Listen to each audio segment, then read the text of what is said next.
How am I gonna go there? How am I gonna go where? How am I gonna go up front there?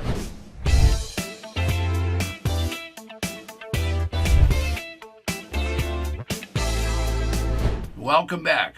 Imagine passive income of $25,000, $30,000, even $50,000 from your own real estate. Well, you can make it happen with tax defaulted property.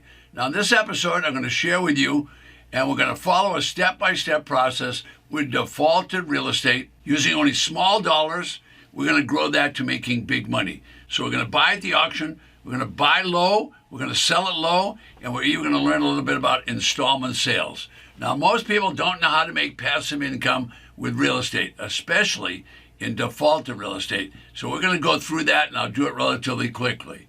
Now, we know lots of promises from late night television. A lot of electronic media talks about making big money.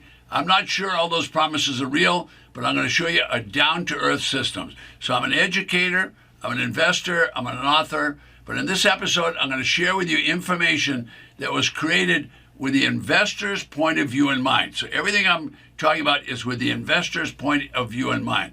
So my intention is to show you and reveal possibilities, taking some small deals, in other words, small amount of money, and see if we can make it into some pretty big deals and make your income go up. If you'll pay attention and embrace what I'm discussing here today, you'll find this is going to be transformational. A lot of people can do what we're talking about today, and you can be in the finance business and the buy and sale business very, very quickly if you follow along. Okay, so in this episode, I'm going to demonstrate passive income with real estate. You can expect to see two seniors, a married couple, and they're going to take $12,000 and they're going to create it into $48,000. So that means they multiplied it by 4 times, okay? Now, they were able to do this and put it all together while it was snowing in Michigan and Wisconsin, and they did it during the Thanksgiving and Christmas holidays. How about that?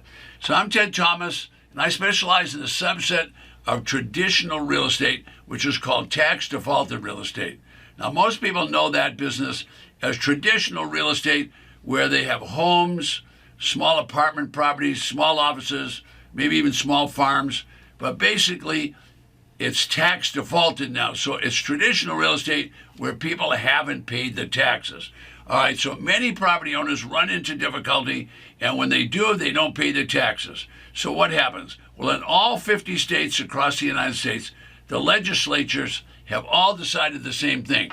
You own property, you must pay property taxes. All right, so that's a mandate, and they take that mandate and they pass it down to the Board of Supervisors or county commissioners, and they execute it and make sure that the laws are followed.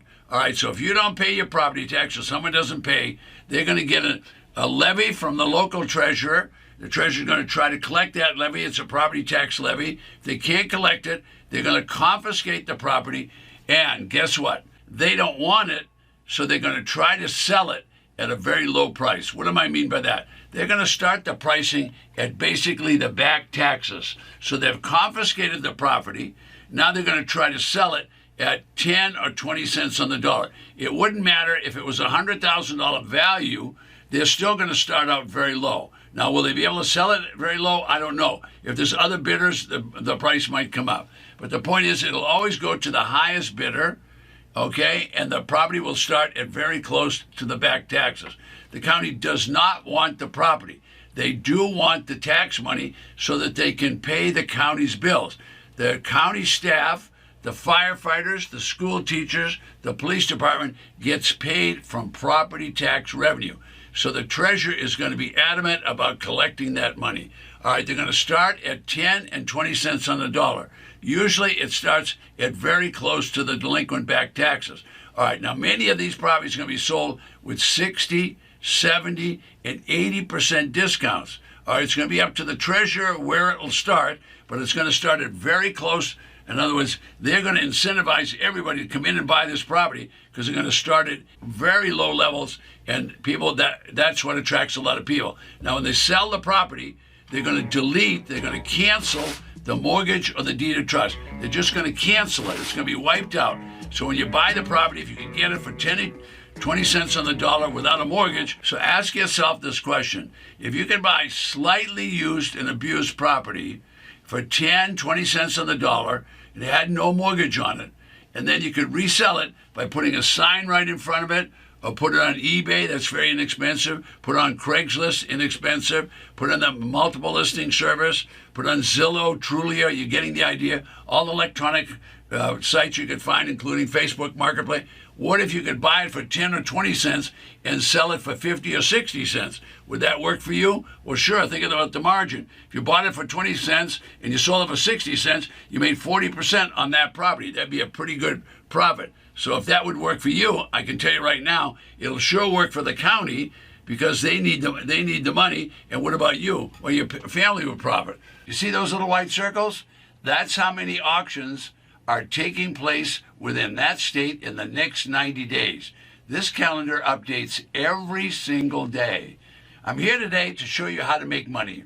To do that, I'm going to show you briefly that there are thousands of tax defaulted real estate properties across the 3,000 plus counties in the United States. This is quite interesting. You're looking at the Ted Thomas Magic Interactive Map and Auction Calendar. It changes every day. Now, I created the calendar and the map so I would know how many auctions are taking place every day in the United States. Now I can show the little guy how to make money. Most importantly, I created this system so I could have an auction list for each auction 24/7. All right, so the local county always needs money, and the money they're trying to get at these tax defaulted auctions. So you'd be helping them and you'd be helping yourself. So throughout these videos, I try to show you some interesting examples, and some of them are pretty darn exciting. For example, in a local county, a small populated county just north of Tampa, Florida, one of my students purchased a property. Now, the property had good value. It didn't look good. It was covered with trees. But the auctioneer started the auction low, and he bought the property for $9,100. Prior to buying the property, he was savvy. He was well trained. He went and checked the property out, and he looked at the neighborhood and said, wait a minute, I think this is worth more money than they're asking. So the asking price was back taxes. However, the property was evaluated by the tax collector at $91,000. He ended up buying it for $9,100. So he paid 10 cents on the dollar. Wow, think about that. How many deals like that would you have to make in your life to be happy? Well, you'd be pretty happy buying a property for 10 cents on the dollar. Turned out the people that were living in it were handy. They knew what to do. They knew how to fix properties up, but it wasn't very well taken care of. So he actually ended up selling the property to them for $5,000 on a rent-to-own or an option to buy it. He bought it for $9,100. He sold it to them for $150,000. Now think about that. He's going to get a $5,000 down payment, and then he's going to get payments until he gets his $150,000. That's a lot of passive income. All right, so he sold the property to the handyman guy who offered to repair and fix it up. So now he's reducing all his risk right away because he's got a $5,000 down payment, and they're already fixing the property up, and the people in it are now paying taxes, and they're going to have to pay their maintenance, and they're going to pay all that fix-up. So he made a heck of a deal. He's going to get $150,000. Ask yourself, how many deals like that would you like to do in the next year? All right, now the payments on a rent-to-own are the same thing as passive income. So put that in the back of your mind. So what are we talking about today? Well, this episode is about passive income with real estate. This can happen all the time. All right, so I mentioned a couple. These are seniors. All right, they purchased a tax defaulted property in Michigan at the auction. In the middle of a snowstorm, they bought a property. It was valued at $55,000. They paid $8,000. All right, so they had a nice margin. They bought it for $8,000. It was worth $55,000. All right, so that's less than 20 cents on the dollar. That's a pretty darn good deal. Remember, the mortgage and the deed of trust are wiped out. So they went to the property, started cleaning it up, tidying it up, and that cost them a little bit more money. So they had $8,000 they paid. Now they spent another $4,000 fixing it up, getting it ready to sell. Now, when they went to sell it, that's where everybody falls down. What do? They don't do anything. They wait. They didn't wait. They put an ugly sign in front of it. Then they went right to work making sure it would get sold. They put it on Facebook Marketplace. They made sure they put it on electronic sites. They put it on Zillow. They put it on Trulia. They put it on eBay. They put it on Craigslist. In other words, they went in the marketing business to sell their property. and they already knew that they wanted to get passive income.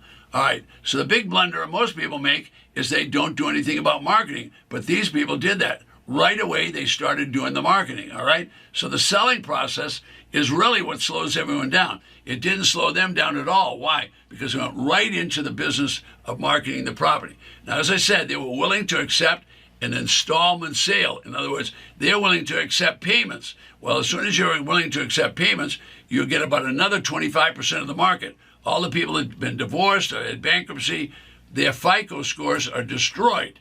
And if the FICO scores are down, I can tell you right now, the banks reject all those people. That doesn't mean those people have a bad job, doesn't mean they're bad people. It's just they have bad, low FICO scores, so they can't get financing. All right, so this system recognizes that we can sell to those people, and we can get decent down payments, and we can give them installment sales on short-term financing. So you're getting the idea. So you get their electronics advertising going, they put ugly signs up, they sold the property for $35,000. All right, now remember, they bought it for $8 and $4, $12. Now they sold it under the market for $35,000. However, they're going to get installment sales. So now they've made $20,000. Now they're going to make more money on the financing. So let's review. $12,000 invested, sold it for $35,000. They already made a $23,000 profit. Now they're going to get monthly payments for 10 years. They're going to end up at the end of 10 years with $48,000 in monthly payments. So ask yourself this question. If you could invest $12,000 in a tax defaulted property and end up getting $48,000 as a contract and get that money over the next 10 years, would you want to be in that kind of business? Well, of course you would. All right, how much do you want what you want? Are you willing to give up all your old ideas? Well, I'm giving you new ideas. This is something every one of you can do. Today's episode is all about passive income with real estate. Now, let me tell you about a few mistakes you don't want to make. Number one, you don't want to buy a property without looking at it. So our friend that bought the property north of Tampa, what did he do? He went and looked. He could see that it was in disrepair. It was covered with trees and vegetation. All the other bidders stopped bidding at $9,100. He's going to make enough money in the next 10 years that he can do anything he wants. All right, so always look at the property. You don't know if they had a flood, a hurricane, a fire, or whether it's next to a pig farm. You want to know all those things so you're going to be able to sell it. Always know what your exit strategy is. If you get a good exit strategy, for example, our couple bought the property, they sold it and made $20,000. Think about that, $20,000. They could have stopped right there because they would have doubled their money, but they didn't stop. They went ahead and financed the property with installment sales. Now, my name is Ted Thomas. Don't forget, request your free auction list right below me.